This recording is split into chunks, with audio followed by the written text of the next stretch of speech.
Rajahmundry paper mill gate వద్ద మాజీ MLC Adireddy Apparao పరంపర కార్మికులను కలిశారు. గత 90 రోజులుగా పరంపర 1-2 కార్మికులు 111 మంది చేస్తున్న సమ్మెను ఈ సందర్భంగా విరమించారు. పేపర్ మిల్లులోని పరంపర 1-2 కార్మికులకు వైసీపీ నాయకులు అన్యాయం చేస్తే తమ కుమారుడు ఎమ్మెల్యే ఆదిరెడ్డి శ్రీనివాస్ తాను మిల్లు యాజమాన్యంతో మాట్లాడి చర్చలు జరిపి న్యాయం చేశామని మాజీ ఎమ్మెల్సీ ఆదిరెడ్డి అప్పారావు పేర్కొన్నారు. మిల్లు యాజమాన్యంతో పాటు కార్మిక శాఖ అధికారులు, జిల్లా కలెక్టర్, ఎస్పీలతో గత కొన్ని రోజులుగా తాము జరిపిన చర్చలు ఫలవంతం అయ్యాయని ఆయన వివరించారు. పేపర్ మిల్లు గేటు వద్ద సోమవారం మధ్యాహ్నం మాజీ ఎమ్మెల్సీ ఆదిరెడ్డి అప్పారావు పరంపర కార్మికులను కలిశారు. గత 90 రోజులుగా పరంపర 1-2 కార్మికులు 111 మంది చేస్తున్న సమ్మె ఈ సందర్భంగా విరమించారు. అనంతరం ఆదిరెడ్డి అప్పారావు మీడియాతో మాట్లాడారు. తమ కుమారుడు ఎమ్మెల్యే ఆదిరెడ్డి శ్రీనివాస్ను పరంపర కార్మికులు కలిసి న్యాయం చేయాలని కోరడంతో తాను కూడా రంగంలోకి దిగి యాజమాన్యంతో పాటు కమిషన్ ఆఫ్ లేబర్ శేషగిరిరావు, జిల్లా కార్మిక శాఖ అధికారులు, జిల్లా కలెక్టర్, ఎస్పీలతో 4-5 రోజులు చర్చలు జరిపామని వివరించారు. దీని ఫలితంగా యాజమాన్యం స్పందించి కార్మికులకు న్యాయం చేస్తామని హామీ ఇచ్చినట్లు మాజీ ఎమ్మెల్సీ ఆదిరెడ్డి అప్పారావు పేర్కొన్నారు. అన్యాయంగా డబ్బు దండుకుంటున్న వారిపై చర్య తీసుకోవాలని కూడా కోరినట్లు వివరించారు. పరంపర కార్మికుడు ఎం కళ్యాణ్ మాట్లాడుతూ తమ వద్ద నుంచి తీసుకున్న లక్షలాది రూపాయలు పంచుకున్నారని మండిపడ్డారు. గత 10 నెలలుగా తాము రోడ్డెక్కి సమ్మె చేస్తుంటే కనీసం తమను పరామర్శించడానికి పేపర్ మిల్లు గేటు వద్దకు వారు రాలేదని, వస్తే కార్మికులు తంతారని భయం అతనికి ఉందని తెలిపారు. గత 90 రోజులుగా తిండి నిద్ర లేకుండా సమ్మె చేసిన తమకు రాజమండ్రి సిటీ ఎమ్మెల్యే ఆదిరెడ్డి శ్రీనివాస్, మాజీ ఎమ్మెల్సీ ఆదిరెడ్డి అప్పారావు న్యాయం చేశారని సంతోషం వ్యక్తం చేశారు. వైసీపీ నాయకులు అన్యాయం చేస్తే ఆదిరెడ్డి కుటుంబం తమకు మేలు చేస్తుందని కృతజ్ఞతలు తెలిపారు.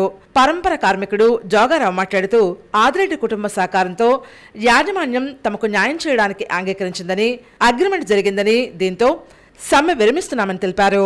ఈ సందర్భంగా పరంపర కార్మికుల ఐక్యత వర్ధిల్లాలని, జై ఆదిరెడ్డి అంటూ నినాదాలు చేశారు.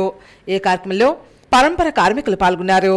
తమకు మంచి అగ్రిమెంట్ అయిందని కార్మికులు నినాదాలు చేస్తూ భారీ బైక్ ర్యాలీ నిర్వహించారు.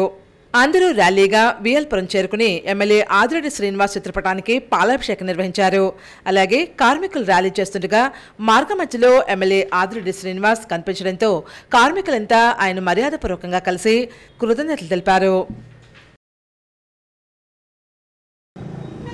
వీళ్ళు ఉద్యోగాలు పోతే వీళ్ళు పిల్లలు ఎలా బతుకుతారని బాధతో నేను గట్టిగా పట్టుకుంటే నిన్న సాయంత్రానికి మొత్తం సెటిల్ అయింది. వీళ్ళు కూడా హ్యాపీగా ఉన్నారు. ఏదైతే 700 మందికి ఎలాగిస్తున్నారో అలాగే 100 మందికి కూడా అలాగే ఇవ్వాలని, 100 అంటే 110 మందికి అలాగే ఇవ్వాలని వీళ్ళు కోరారు. వాటికి చాలా మట్టుకు వాళ్ళు ఒప్పుకొని అవి చేయిస్తామండి అని అన్నారు. వీళ్ళకి ఎప్పుడూ కూడా ఈ పేపర్ మిల్లు వర్కర్స్కి ఆల్వేస్ మేము, మా అబ్బాయి ఎమ్మెల్యే ఆదిరెడ్డి శ్రీనివాస్ అతను బయట పనులు చూసుకుంటూ ఎప్పటికప్పుడు ఏమవుతుందని నన్ను అడుగుతూ, అవసరమైతే తను కూడా కలెక్టర్ గారికి, ఎస్పీ గారికి ఫోన్లు చేస్తూ నడిపాం. కాబట్టి మొన్నటి శనివారం నాడుతోటి ఇది ఒక సక్సెస్ అయింది. కాబట్టి వీళ్ళందరూ ఆనందంగా ఉన్నారంటే మేము ఆనందంగా ఉన్నట్టుగానే భావిస్తున్నాం. ఎప్పుడు ఈ పేపర్ మిల్లు ఈ వర్కర్స్కే మా కుటుంబం, ఆదిరెడ్డి కుటుంబం, మా అబ్బాయి కానీ నేను కానీ ఎప్పుడు కూడా అంటే మాకు వీడియో పాయింట్లను కానీ లేదంటే కనుక మాకు రావాల్సిన PM6 బోనస్, ప్రొడక్షన్ బోనస్ ఇవన్నీ కూడా ప్రస్తుతానికైతే కొంత చేశారండి. ఇంకొక మీరు ముందు విధులకు వెళ్ళండి. మీరు విధులకు వెళ్ళిన తర్వాత మేనేజ్మెంట్తో వారితో మాట్లాడి మీకు చేస్తాము అని చెప్పడం అయితే జరిగింది. మేము అనుకున్న దానికన్నా మాకు కొంచెం ఒక మెట్టే బాగానే జరిగిందని చెప్పేసి మేము అందరం కూడా మా యొక్క సమ్మెని విరమించి మేము రేపటి నుంచి మన గత 94 రోజులను బట్టి మేము స్ట్రైక్ చేస్తున్నామండి. మనకి ఆదిరెడ్డి వాసు గారు, అప్పారావు గారు ముందడిగేసి వైసీపీ ప్రభుత్వం మాకు ఈ పరంపర 1-2 బ్యాచ్ పోస్టులు తీయడం జరిగింది. ఈ భర్త గారు కూడా మమ్మల్ని పొట్టగొట్టడం కూడా జరిగింది. ఇవన్నీ ఆలోచించి వాసు గారు మమ్మల్ని ఇది న్యాయం చేయడం జరిగిందండి. అంతే.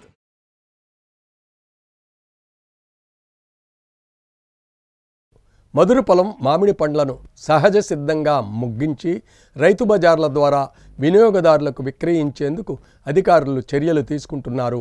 ఆరోగ్యానికి హానికరమైన కార్బైడ్ వినియోగాన్ని నిషేధించినట్లు రాజమహేంద్రవరం మార్కెట్ యార్డ్ అధికారులు స్పష్టం చేశారు. అయితే ఈ ఏడాది మామిడి పండ్ల ధర సామాన్య ప్రజలకు అందుబాటులో ఉండే అవకాశాలు కనిపించడం లేదు. మధుర ఫలం మామిడి పండ్లను సహజ సిద్ధంగా ముగ్గించి రైతు బజార్ల ద్వారా వినియోగదారులకు విక్రయించేందుకు అధికారులు చర్యలు తీసుకుంటున్నారు. ఆరోగ్యానికి హానికారకమైన కార్బైడ్ వినియోగాన్ని నిషేధించినట్లు రాజమహేంద్రవరం మార్కెట్ యార్డ్ అధికారులు స్పష్టం చేశారు. అయితే ఈ ఏడాది మామిడి పండ్ల ధర సామాన్య ప్రజలకు అందుబాటులో ఉండే అవకాశాలు కనిపించడం లేదు. రాజమహేంద్రవరం మార్కెట్ కమిటీ పరిధిలో సహజ సిద్ధంగా పండిన మామిడి పండ్లను వినియోగదారులకు అందించేందుకు అధికారులు చర్యలు తీసుకుంటున్నారు. జిల్లా జాయింట్ కలెక్టర్ చిన్నరాములు మార్కెట్ యార్డును సందర్శించి సహజ సిద్ధంగా మామిడి పండ్లను పండించే రైపనింగ్ ఛాంబర్ను పరిశీలించి రైతులు వర్తకులకు అవగాహన కల్పించారు. రైపనింగ్ ఛాంబర్ ద్వారా ముగ్గబెట్టిన పండ్లు ఎక్కువ రోజులు నిల్వ ఉండవన్న వాదన కూడా వినిపిస్తోంది.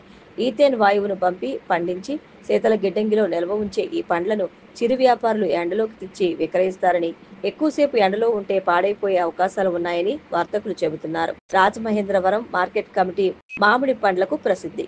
ఇక్కడి యార్డు ద్వారా సుమారు 100 మంది వర్తకులు పండ్ల వ్యాపారం చేస్తారు. ఏటా సుమారు 4 కోట్ల విలువైన మామిడి, పుచ్చకాయలు, బొప్పాయి, కర్బూజా వంటి పండ్ల క్రయ విక్రయాలు సాగుతాయి. ఎక్కువగా మామిడికాయలు పండ్ల వ్యాపారం జరుగుతుంది. ఈ ఆర్థిక సంవత్సరంలో 3.30 కోట్ల వ్యాపారం జరగక వచ్చే సంవత్సరం 4 కోట్ల పండ్ల విక్రయాలను సాగించాలని లక్ష్యంగా పెట్టుకున్నట్లు మార్కెట్ కమిటీ కార్యదర్శి వెనుకొండ ఆంజనేయులు వెల్లడించారు. ఇటీవల గాలివాన కురవడంతో మామిడి పూత పిందెలు రాలిపోయింది. అయితే గత ఏడాది కన్నా కాపు ఎక్కువగా ఉండడంతో దిగుబడి తగ్గే అవకాశాలు లేవని అధికారులు తెలిపారు. గత ఏడాది 850 మెట్రిక్ టన్నుల మామిడి పండ్ల క్రయ విక్రయాలు జరగగా ఈ ఏడాది సుమారు 1000 మెట్రిక్ టన్నులకు పెరిగే అవకాశం ఉందని అంచనా వేస్తున్నారు. గత ఏడాదితో పోలిస్తే ధరలు కూడా ఆశాజనకంగా ఉన్నాయి. గతేడాది 100 పచ్చి మామిడికాయలు 300 నుంచి 350 రూపాయలు ధర పలకగా ఈ ఏడాది 400 నుంచి 500 రూపాయలు పలుకుతున్నాయి. నాణ్యమైన మామిడి పండ్ల ధర కూడా 9 నుంచి 1000 పలుకుతున్నాయి. పుచ్చకాయలు, బొప్పాయి, కర్బూజా వంటి పండ్ల ధరలు కూడా రైతులకు ఆశాజనకంగా ఉన్నాయి. ఈరోజు జిల్లా జాయింట్ కలెక్టర్ గారు, ఫుడ్ ఇన్స్పెక్టర్స్, హార్టికల్చర్ వాళ్ళ డిపార్ట్మెంట్ వాళ్ళ సహకారంతో ఈరోజు మార్కెట్ యార్డ్లో రైతులకి, వ్యాపారస్తులకి అవగాహన సదస్సు ఏర్పాటు చేయడం జరిగింది. కార్బైడ్ వాడకుండా నిషేధించాము. కార్బైడ్ వాడినందు వల్ల ప్రజలు అనారోగ్యం పాలవుతున్నారు. దీర్ఘకాలంలో అనేక జబ్బులు వచ్చే అవకాశం ఉంది. కాబట్టి నిషేధిత కార్బైడ్ని వాడితే వాళ్ళ మీద చట్టపరమైన యాక్షన్ తీసుకోవటం పాటు వాళ్ళ లైసెన్స్ కూడా క్యాన్సిల్ చేయబడుతుందని చెప్పడం జరిగింది. మార్కెట్ యార్డ్లో ప్రస్తుతం రైపనింగ్ ఛాంబరు ద్వారా మామిడి పళ్ళు ఇథిలిన్ గ్యాస్ ద్వారా ఇది చేస్తున్నాము. అది ప్రభుత్వం ఆమోదించిన పద్ధతి. అది దాని మూలన ప్రజలకు ఎటువంటి సమస్యలు రావు, అనారోగ్యం పాలవరు, బాగానే ఉంటుంది. మా దగ్గర 2 ఛాంబర్లు ఉన్నాయి మార్కెట్ యార్డ్లో. 2 ఛాంబర్లలో ఒక్కోటి 20 టన్నుల మెట్రిక్ టన్నుల కెపాసిటీతో ఉంది. ప్రస్తుతం దాని ద్వారా మామిడి పళ్ళని రైతు బజార్ల ద్వారా విక్రయించడానికి కూడా సన్నాహాలు చేస్తున్నాము. రేపు 1 తారీఖు నుంచి రైతు బజార్లో కూడా ఇథిలిన్ గ్యాస్ ద్వారా పండిన మామిడి పళ్ళను మాత్రమే వినియోగదారులు వినియోగించమని మేము సదస్సులు కూడా ఏర్పాటు చేస్తున్నాము. ఈ సంవత్సరం ఇంకొక 100 టన్నులు 200 టన్నులు పెరిగే అవకాశం ఉంది. ఈ మార్కెట్ యార్డ్లో ఇదే కాకుండా మామిడి పళ్ళే కాకుండా కర్బూజా, బొప్పాయి, పుచ్చ ఇవి కూడా ఉన్నాయి. రేటు కూడా ఒక ఆశాజనకంగా ఉంది. ఇప్పుడు మామిడి పళ్ళు ముగ్గేస్తే సాంబార్ వల్ల లాభంగా నష్టమని మీరు అడుగుతున్నారు. కానీ దానివల్ల లాభం ఉపయోగం ఏమీ లేదండి. కారణం ఏంటంటే సాంబార్లో ముగ్గేసిన పండు ఏసీలో ఉండి వస్తుంది కాబట్టి బయట ఎండలో పెడితే 10 నిమిషాల్లో మాడిపోతుంది. రాజమండ్రిలో సీనియర్ సిటిజన్స్ ప్రజా సంక్షేమ వేదిక ఆధ్వర్యంలో సమావేశం నిర్వహించారు.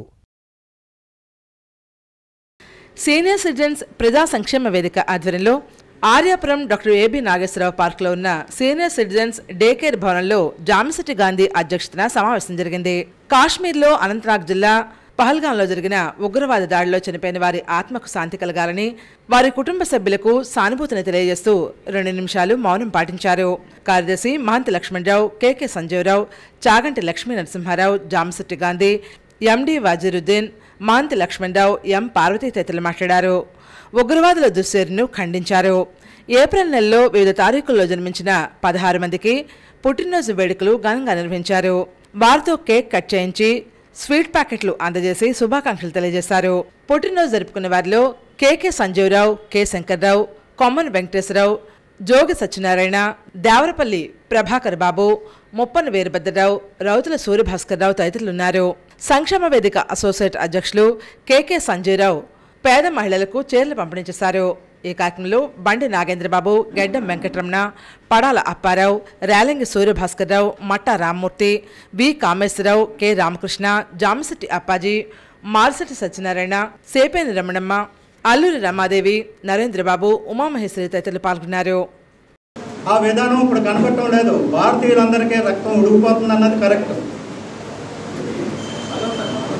భారతదేశంలో ఉన్న ప్రభుత్వాలు కూడా మెతక వైఖరి, వీళ్ళు పదవులు కాపాడుకోవడానికి ఎన్నిసార్లు వాళ్ళు కవ్వింపు చర్యలు, ఇప్పుడు కూడా బోర్డులో కవ్వింపు చర్యలు చేసి లాల్ కాల్పులు జరిపారు, వీళ్ళు కాల్పులు జరిపారని.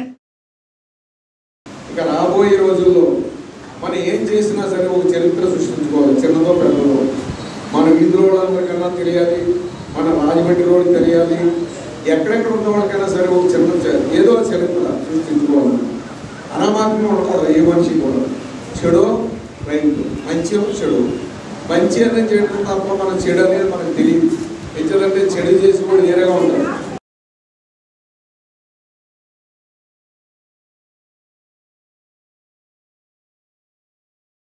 ఉగ్రదాడిని నిరసిస్తూ తూర్పుగోదావరి జిల్లా దళిత గిరిజన ప్రజా సంఘాల నాయకులు కొవ్వొత్తుల ప్రదర్శన చేశారు.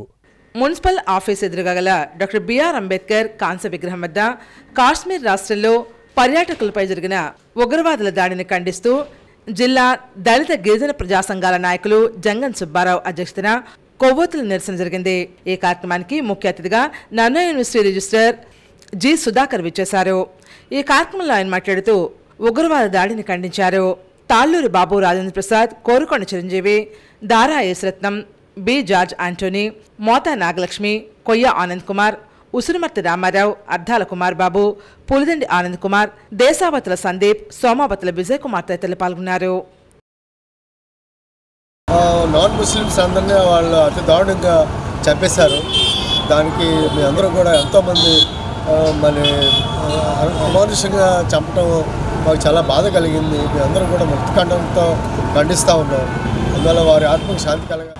పెహల్గాంలో జరిగినటువంటి ఆ మారణకాండని మరి ఆ కుటుంబాలని దేవుడు ఆశీర్వదించి కాల్చి కాపాడాలని, వారి ఆత్మకు శాంతి కలుగజేయాలని ఈ సందర్భంగా మా అందరి తరపున రాజమండ్రి దళిత సమాజం అందరి తరపున కూడా మేము జిల్లాలో మరి ఈ విధమైన సంఘటనలు జరగటం అనేది చాలా బాధాకరం.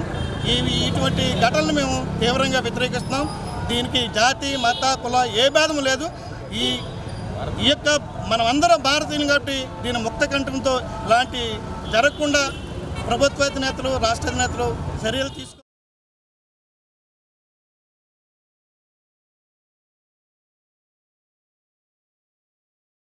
కాశ్మీర్లో ఉగ్రదాడికి నిరసనగా ది జాంపేట దేవాంగ సంక్షేమ సంఘ ప్రతినిధులు నిరసన ప్రదర్శన చేశారు. ది జాంపేట దేవాంగ సంక్షేమ సంఘం రాజమహేంద్రవరం ఆధ్వర్యంలో కొవ్వొత్తుల ర్యాలీ నిర్వహించారు.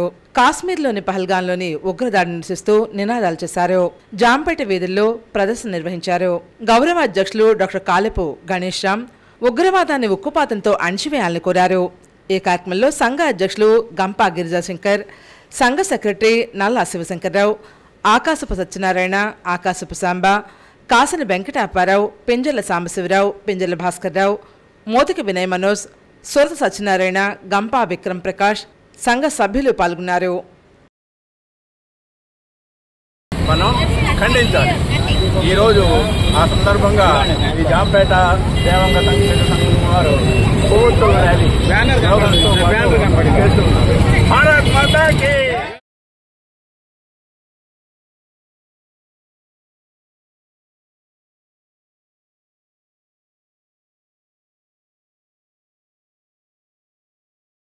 విలువైన భూములను ప్రైవేట్ వ్యక్తులకు అప్పగించడం సమంజసం కాదని మాజీ ఎంపీ మార్గాని భరత్రామ్ ఆగ్రహం వ్యక్తం చేశారు. కోట్ల విలువైన భూములను కారుచౌకగా కట్టబెట్టడం ఏమిటంటూ మాజీ ఎంపీ వైఎస్ఆర్సీపీ అధికార ప్రతినిధి మార్గాని భరత్ ప్రశ్నించారు. ఆయన మీడియాతో మాట్లాడుతూ సంస్థను రిజిస్టర్ చేసిన 2 నెలల్లోనే వేల కోట్ల విలువైనటువంటి భూములను కట్టబెట్టేందుకు అన్ని అనుమతులు ఇచ్చారని తెలిపారు. కేంద్ర ప్రభుత్వ రంగ సంస్థలైనటువంటి LIC, RBI, SBI, oil corporation తదితర సంస్థలకు విశాఖ, అమరావతిలో భూములు అప్పగించడం విచారకరమైన విషయంగా పేర్కొన్నారు. నక్కపల్లి ఏపీఐఏసీ భూములను ప్రైవేట్ కంపెనీకి కట్టబట్టే ప్రయత్నంపై ఏపీ చీఫ్ విప్ సెక్రటరీకి మాజీ కేంద్ర ప్రభుత్వ కార్యదర్శి శర్మ లేఖ రాశారు. విశాఖ స్టీల్ ప్లాంట్ను కాపాడాలి, క్యాప్టివ్ మైన్స్ ఇవ్వాలని విశాఖ వాసులు కోరుతుంటే కూటమి ప్రభుత్వం ఏనాడు పట్టించుకోలేదు. కానీ చట్టాలను ఉల్లంఘిస్తూ అక్కడి పర్యావరణాన్ని దెబ్బతీసేలా ప్రైవేట్ సంస్థలకు ప్రభుత్వ భూములను కట్టబెట్టేందుకు చర్యలు తీసుకుంటోందన్నారు. డ్రెడ్జింగ్ మిషన్లు పెట్టి గోదావరికి గర్భశోకాన్ని కలిగిస్తున్నారని ఆవేదన వ్యక్తం చేశారు. మరోపక్క విద్యుత్ ఛార్జీలు పెంచి ప్రజలపై మరింత ఆర్థిక భారం కలిగిస్తున్నారని వాపోయారు. రాజమండ్రి ప్రభుత్వ ఆసుపత్రిలో పేదల ఆరోగ్య సేవలపై వ్యవహరిస్తున్న తీరు చాలా నిర్లక్ష్యంగా, అమానవీయంగా ఉందన్నారు.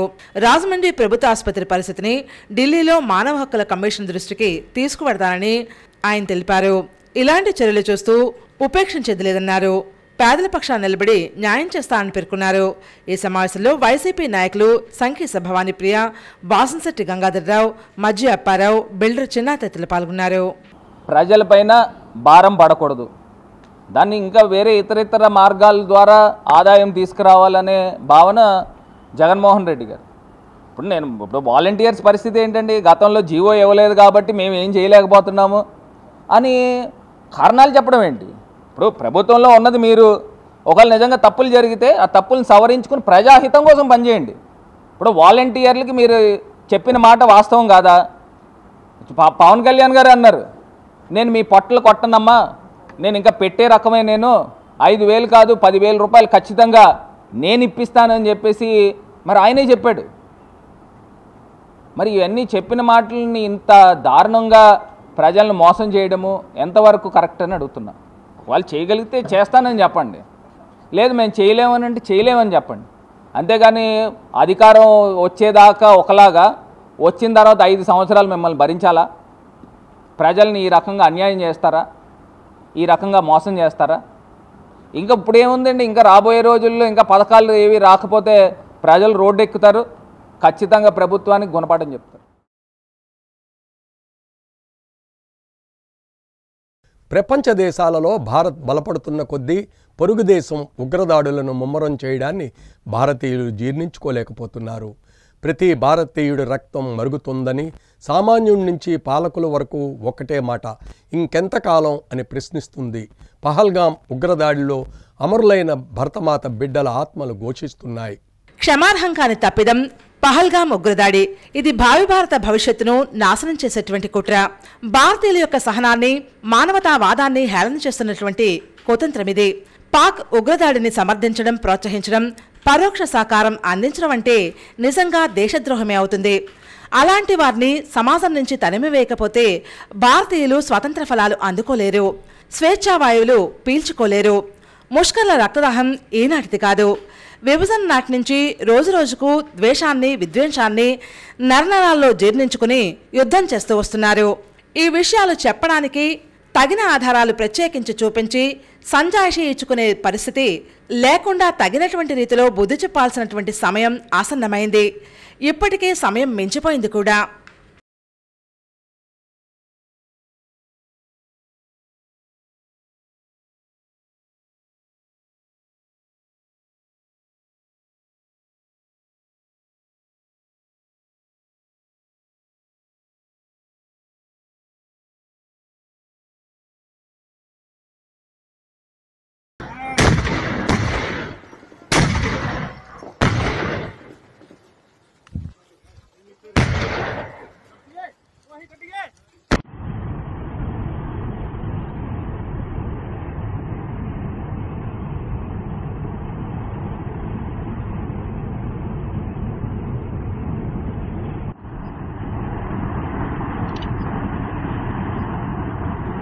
వాస్తవాదైన రేఖ సరిహద్దు వెంట నిత్యం కవ్వింపు చర్యలు, చొరబాట్లు, అల్లకల్లోలాలు, అశాంతి, అలజడులు, ఎప్పుడు ఎవరి ప్రాణాలు పోతాయో తెలియనటువంటి అభద్రతాభావ పరిస్థితులు రగిలిపోతూ ఉంటాయి.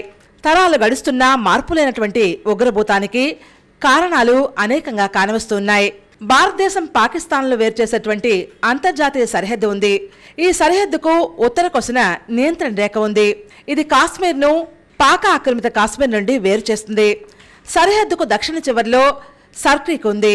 ఇది గుజరాత్ రాష్ట్రానికి పాకిస్తాన్ రాష్ట్రానికి సింధుకు మధ్యన రాన్ ఆఫ్ కచ్లోని ఒక ఉప్పు కయ్య భాగం.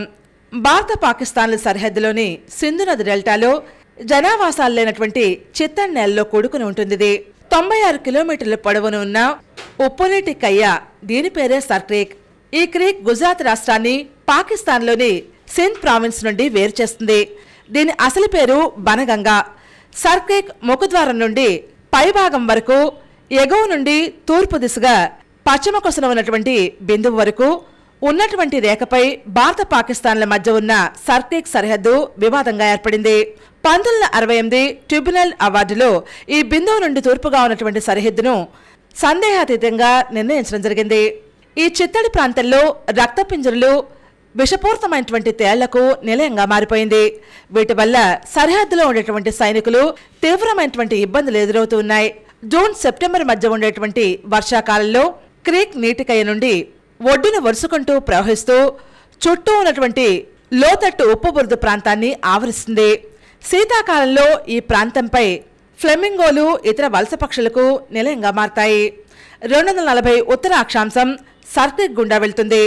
సర్క్రీక్లోకి నీరు ప్రధానంగా నరేరి సరస్సు నుండి ప్రవహిస్తుంది. ఈ సరస్సు నుండి వచ్చేటువంటి నీరు క్రీక్ నుండి కుడివైపున కలుస్తుంది. ఎల్బిఓడి అనే కాలువ సర్క్రీక్లోని నీటి వ్యర్థాలను కూడా విడుదల చేస్తుంది. సర్క్రీక్ పశ్చిమాన పాకిస్తానీ వైపు అనేక ఇతర క్రీక్లున్నాయి. వీటిలో ఎక్కువ KT Bandar, south wild wells అభయారణ్యంలో భాగంగా ఉన్నాయి. సర్క్రీక్ భారతదేశంలోని గ్రేట్ రన్ ఆఫ్ కచ్ ప్రాంతానికి పశ్చిమాన ఉంది. భారతదేశం వైపున ఉన్న 6 ప్రధాన క్రీకుల్లో సర్క్రీక్ ఒకటి. మిగిలినవి బియాన్వార్ క్రీక్, పీర్ పనై, పిబావరి, పడాలా.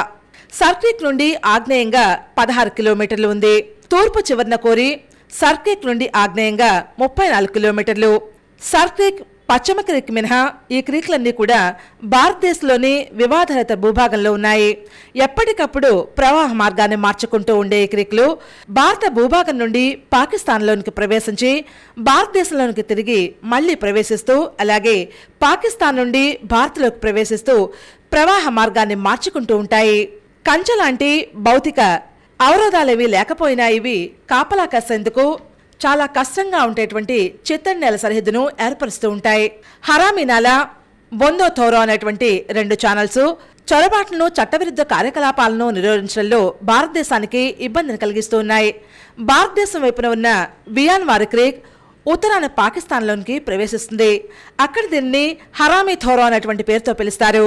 అలాగే తూర్పు వైపున తిరిగి భారతదేశంలోకి ప్రవేశిస్తుంది. ఇక్కడ దీన్ని హరామీ నాలా అనేటువంటి పేరుతో పిలుస్తారు. ఆ తరువాత అది 2 ప్రవాహాలుగా విడిపోతుంది. అందులో ఒకటి తిరిగి పాకిస్తాన్లోకి ప్రవేశిస్తుంది.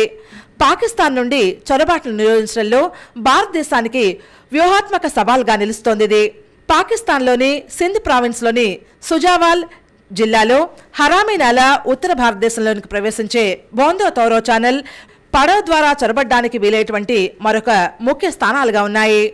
ఈ ప్రాంతంలో చైనా కార్యకలాపాలు కూడా తీవ్ర ఆందోళన కలిగిస్తున్నాయి.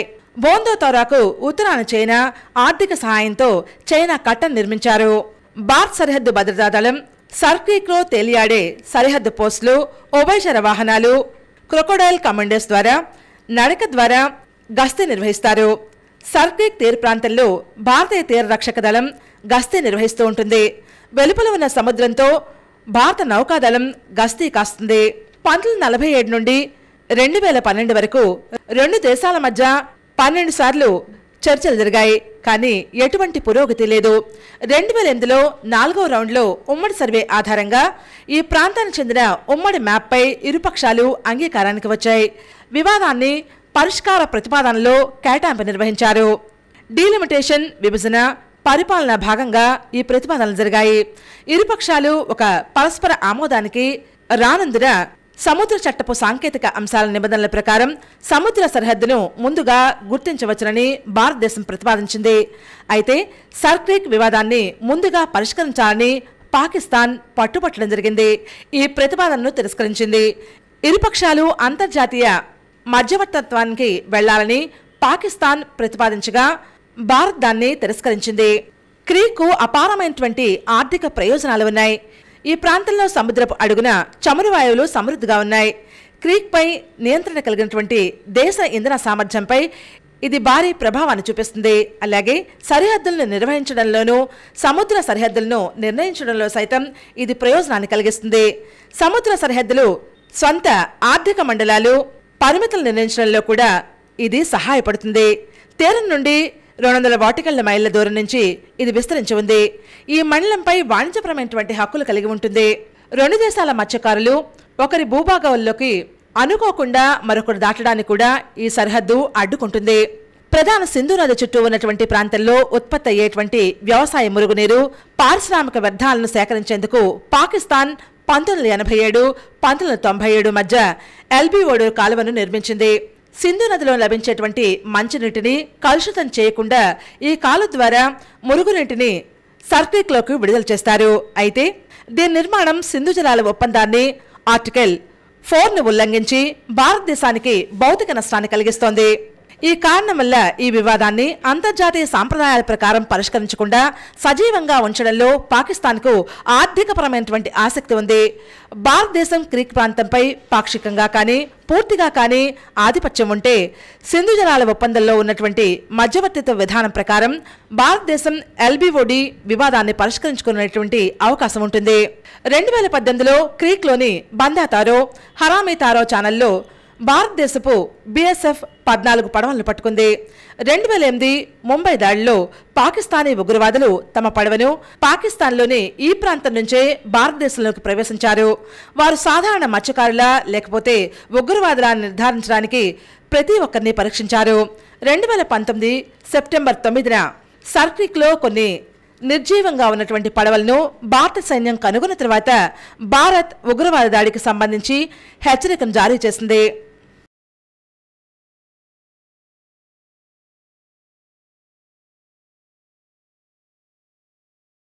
ఇప్పుడు సంక్షిప్త వార్తలు.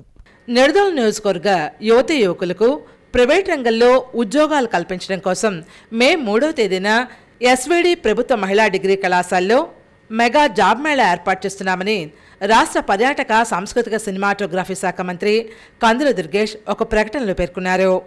జాబ్ మేళాలో భాగంగా 1302 మందికి ఉద్యోగాలు కల్పించేందుకు అవకాశం ఉందన్నారు. తద్వారా 12,000 నుండి 40,000 వరకు జీతం పొందవచ్చునని తెలిపారు. ఈ జాబ్ మేళాకు ఇసూస్, LNT construction, GMR cargo, Panasonic, HDB financial services, Apollo pharmacy, ఐసోన్ experiences, smart brains, sound space technologies, డిలైట్కర్ corporate, southern land, synergies, Spandana, Muthoot finance, Paisa Bazaar, Indus, MCB, Indo MCM, HDF, Deccan fine chemicals తదితర 45 కంపెనీల ప్రతినిధులు రానున్నారని తెలిపారు. 10వ తరగతి, inter, ITI diploma, degree, BTech, PG pass అయి మంచి అవకాశం కోసం ఎదురుచూస్తున్న యువత ఈ అవకాశాన్ని సద్వినియోగం చేసుకుని బంగారు భవిష్యత్తుకు బాటలు వేసుకోవాలన్నారు. నియోజకవర్గంలోని 30 సంవత్సరాల లోపు ఆసక్తి గల నిరుద్యోగ యువత యువకులు తమ బయోడేటా, విద్యార్హత సర్టిఫికేట్లతో మే 3వ తేదీన ఉదయం 9 గంటల నుంచి జాబ్ మేళాకు హాజరు కావాలని మంత్రి కందుల దుర్గేష్ సూచించారు. సిసిసి న్యూస్ సమాప్తం. నమస్కారం.